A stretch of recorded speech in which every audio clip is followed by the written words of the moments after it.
If Roxborough is anything, it's definitely the soil and the foundation, and then they put me in there, and then I just grew there. It wasn't always easy. Roxborough is Roxborough, and I love to be honest about it because I believe that helps us as a community.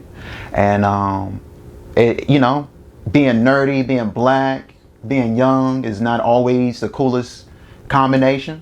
So if you are in Roxborough and you're nerdy and black and young, you are superb and excellent, and you are wonderful. All right, so we are here with Mr. Justin Perry, local artist, Person County native. So first of all, why don't you tell us about growing up in the Person County community? Yes, born and raised, family on 57 out on Samoa Road. Grew up at Zion Baptist Church. Went to Earl Bratcher, then Northern Middle School, then Person High School, and graduated in 2007. Went to college in Raleigh, St. Augustine's University, or St. Augustine's College at that time, and now it's St. Augustine's University, HBCU in Raleigh.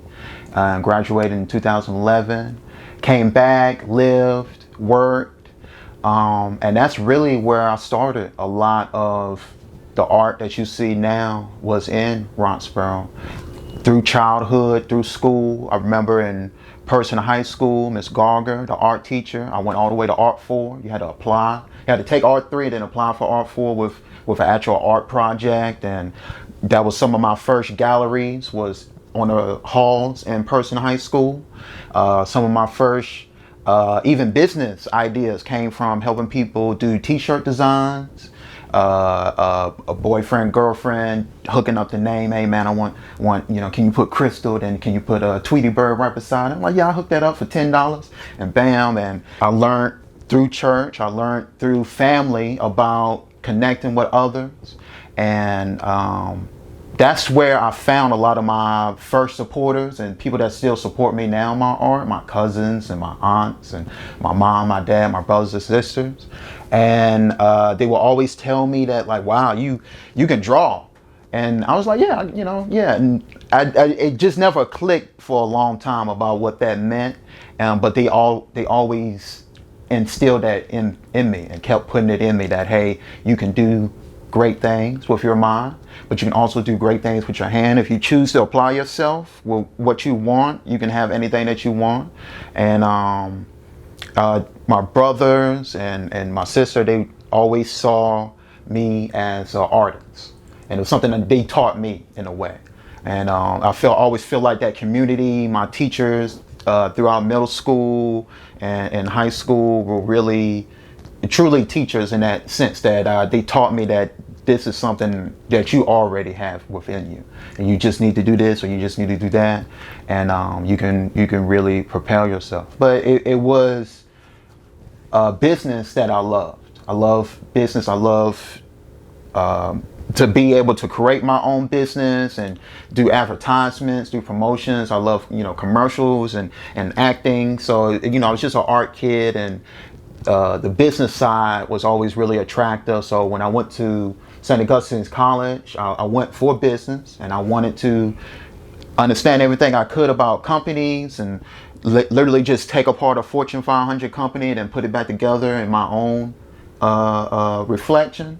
And during that time I had art, and art would be exactly what it was before. It was my elective. It was my self-therapy, my me time, where I could really be who I wanted to be and not have any outside voices tell me otherwise.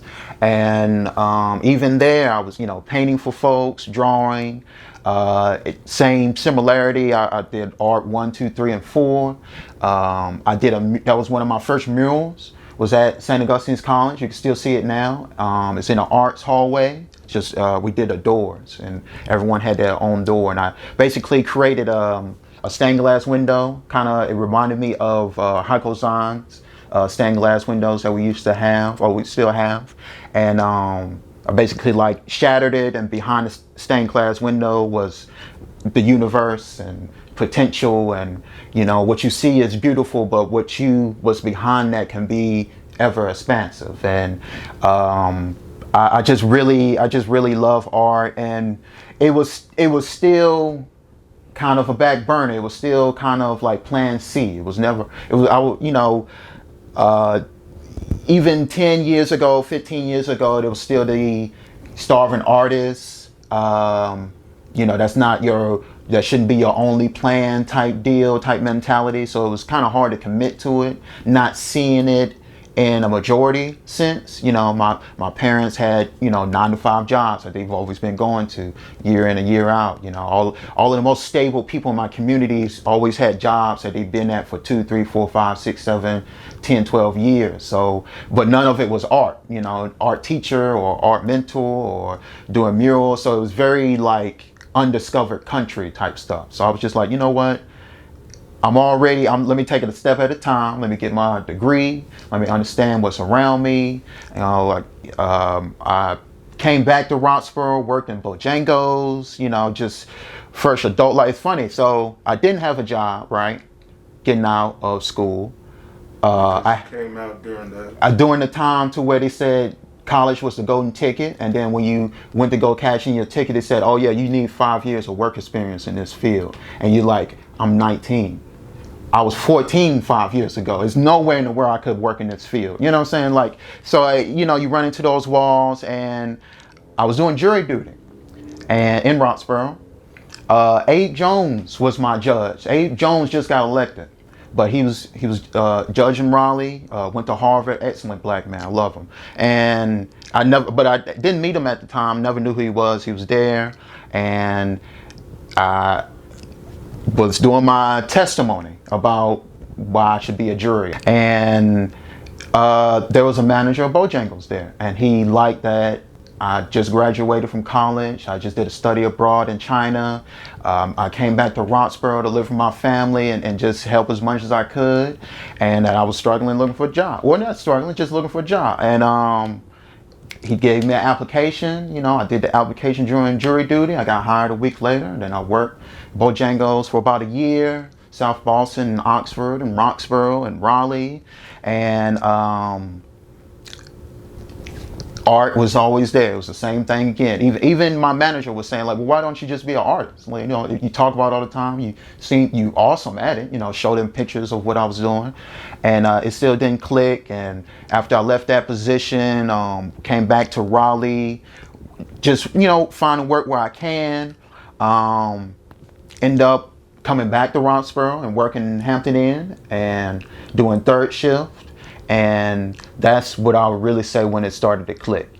I was in the hotel basically 10 o'clock at night to like 7 o'clock, 8 o'clock in the morning. I had to cook their breakfast, checking people in, all of this, doing accounting work. But there was always 4 or 5, maybe 3 hours or something like that, to where it was just you didn't see anybody. It like you couldn't see anybody. It's just a weird time to where people are just not awake. And I was always looking at Star Trek and drawing, and even some of these pictures now I did in Roxborough, and I started just, I'm dressed up, I ain't seen nobody in 20, 30 minutes. I break out my sketchbook. I'm drawing this piece, I'm drawing that piece. I hear the doors open, and I get back to work, and an hour later I come back to do it. And eventually people will see it, and some people, well, how much is that? And I'm like, how much is it? Like, you want to pay money for this? It's just, and so, back again in Roxborough, it was a foundation to where I just started to get this support from the local people, and they just viewed me in a way that just accelerated me, just uplifted me. And so I always appreciate Roxborough for that, because it's a rarity, and we take it for granted sometimes, and we don't appreciate how wonderful a place it can be to live, because it has a lot of work, and it needs to go a long way before it's really truly the potential that it can be. But if anything, Roxborough is a reflection of us. And if Roxborough can be better, you can be better. And if you are better, then Roxborough will be better. And that's, any place. But I always want to say that to people from Person County.